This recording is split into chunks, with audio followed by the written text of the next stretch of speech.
रात को सोए हुए जयमल को एक सांप आकर काट लेता है। जयमल जोर जोर से चिल्लाता है। चिल्लाने की आवाज सुनकर उसकी पत्नी और उसकी माँ दौड़ी हुई आई और सांप को भागते देखा। जैसे तुमने मुझे मेरे पति से अलग किया है, वैसे ही मैं तुम्हें भी तुम्हारे परिवार से अलग कर दूंगी। सरिता ऐसा क्यों बोल रही है और क्या उसका पति सांप के काटने के बाद बचा या उसकी मृत्यु हो गई? ये जानने के लिए इस कहानी में बने रहे हमारे साथ। जयमल गांव में अपनी पत्नी सरिता और माँ कौशल्या के साथ रहता था। वो एक सपेरा था। एक दिन आप मुझे भी बताइए ना कि इन सब के विषैल दांत कैसे निकाले जाते हैं? तुम ये सब जानकर क्या करोगी? रहने दो, मैं हूँ ना। नहीं जी, मुझे भी बताइए ना, भविष्य में कभी भी काम आ सकता है। हर काम सीख कर रखना चाहिए ना।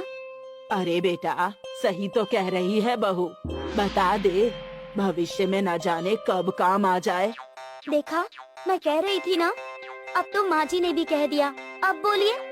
ठीक है, माँ कह रही है तो मैं बता देता हूँ। जयमल उसे सांप के विषैले दांत निकालना सिखाता है। सरिता ध्यान से सीख रही होती है। ध्यान से देख लो, कल मैं सांप लाऊंगा, उसका दांत तुम्हें ही निकालना होगा। हाँ, मैं देख रही हूँ, मैं कर लूंगी। तुम बहुत आसान समझ रही हो, पर ये इतना आसान नहीं है। उनकी शादी को अभी 2 साल ही हुए थे। सरिता को विषैले दांत निकालना सिखाकर जयमल अगले दिन जंगल जाकर सांप पकड़ लाता है और सरिता को दे देता है। ये लो सरिता, इसके दांत निकाल देना तुम। मैं जा रहा हूँ दूसरे गांव सांपों का खेल दिखाने। मैं घर के काम खत्म करके ये भी कर दूंगी। सरिता घर के काम करने में सांप के विषैले दांत निकालना भूल जाती है। फिर जयमल अपने काम से वापस आता है और रात में खा पी कर सभी सो जाते हैं। बहू, मेरे पैरों में बहुत दर्द हो रहा है, थोड़ा मेरे पैर दबा देगी क्या? हाँ माँ जी, अभी आई। जयमल तुम्हें जो काम देकर गया था, तुमने वो कर दिया?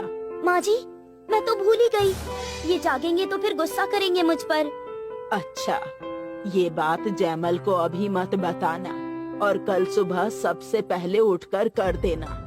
हाँ माँ जी, मैं यहीं आपके पास सो जाती हूँ। सुबह जल्दी उठकर कर लूंगी, नहीं तो उनके पास से उठूंगी तो उन्हें पता चल जाएगा। हाँ बेटी, उसे कल सुबह वो भी ले जाएगा। आधी रात में सांप टोकरी से निकलकर जयमल को जाकर डस लेता है। जयमल जोर जोर से चिल्लाने लगता है। ये सुनकर सरिता और उसकी माँ आते हैं। सांप खिड़की से निकलकर भाग रहा होता है। क्या हो गया जी, क्यों चिल्ला रहे हैं? मुझे सांप ने डस लिया, मुझे सांप ने डस लिया। क्या? ये आप क्या कह रहे हैं? हाँ बहू, देख, खिड़की से सांप भाग रहा है। माँ जी, जल्दी इन्हें वैद्य जी के पास ले चलिए। फिर सास बहू दोनों मिलकर उसे वैद्य जी के पास ले जाते हैं, लेकिन उस समय तक जहर फैल गया होता है और जयमल बच नहीं पाता। तब क्रोध में आकर सरिता कहती है, तुमने मेरे पति को मुझसे छीन लिया, मेरा परिवार बिखेर दिया। मैं तुम्हें भी तुम्हारे परिवार से अलग कर दूंगी। फिर कुछ ही दिनों बाद उसके घर में खाने की परेशानी होने लगती है और ऊपर से सरिता पेट से भी थी। बहू, घर का खर्च कैसे चलेगा? जिसके कारण हमारी गृहस्थी उजड़ी है, वही हमें सहारा भी देगा। वही काम हम भी करेंगे। ठीक है, चलो फिर शुरू करते हैं। फिर सास बहू दोनों जंगल जाकर सांप पकड़ कर लाती है और गांव-गांव में घूमकर खेल दिखाकर कुछ पैसे कमाती है। बहू, ऐसी हालत में तुम्हारा ज्यादा काम करना सही नहीं रहेगा। तुम घर पर ही आराम करो, मैं जाकर सांप पकड़ कर लाती हूँ। ठीक है माँ जी। तुम्हारे पेट में इस घर का वंश पल रहा है, जिसके आने से हमें कुछ सहारा तो मिलेगा, इसलिए तुम आराम करो। फिर कौशल्या के कहने पर सरिता घर पर ही आराम करती है और उसकी सास सारा काम करती है। ये सब देखकर एक दिन, माँ जी, आप भी इतना काम मत कीजिए, नहीं तो आप बीमार पड़ जाएंगी। फिर कौन रहेगा मेरा सहारा? बहू, मैं नहीं करूँगी तो घर कैसे चलेगा? माँ जी, मैं कुछ सोचती हूँ जिससे आपको भी आराम मिल सके।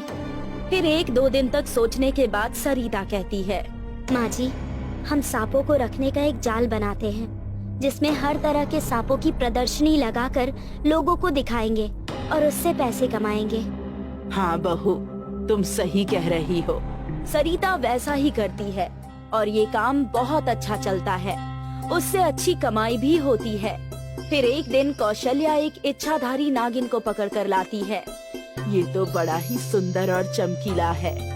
इसे देखकर बहू भी खुश हो जाएगी। नागिन को घर लाता देखकर सभी सांप अपनी आवाज में चिल्लाते हैं, हमें यहाँ से मुक्त करो नागिन रानी। तुम सब चिंता ना करो, मैं तुम्हें जरूर आजादी दिलाऊंगी।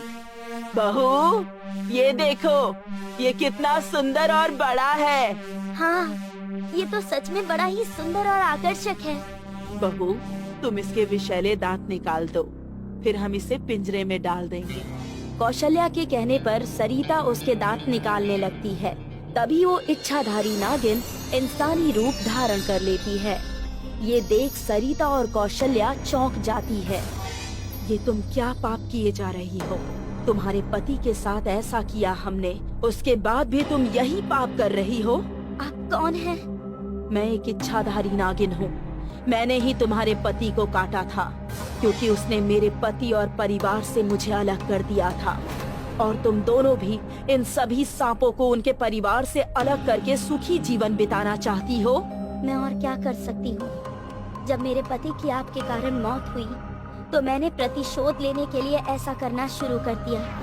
मैंने तो तुम्हें सबक सिखाने के लिए ही ऐसा किया था, लेकिन तुम लोग नहीं माने, इसलिए मुझे फिर से यहाँ आना पड़ा। नागरानी, फिर हम और कौन से काम करें जिससे हमारा परिवार चल सके? हमें तो कोई काम भी नहीं आता। कौशल्या, सोच अच्छी होनी चाहिए। भगवान ने सभी को कोई ना कोई हुनर दिया है। तुम लोग इन सभी सांपों को पिंजरे से मुक्त कर दो और जानवरों को पिंजरे में बंद न रखने के लिए अपनी मुहिम चलाकर अपनी आमदनी कर सकती हो। धन्यवाद नागरानी, हमें सही मार्गदर्शन देने के लिए। हम अपनी गलती के लिए क्षमा मांगते हैं आपसे और सभी सांपों से। हमने तुम्हें क्षमा किया। सरिता, तुम्हारा सहारा जो हमने तुमसे छीन लिया था वो अब तुम्हारे बेटे के रूप में तुम्हें फिर से मिल जाएगा। सीख, हमें किसी भी जानवर को अपने फायदे के लिए कैद नहीं रखना चाहिए। सभी को अपने परिवार के साथ रहकर ही सुख मिलता है।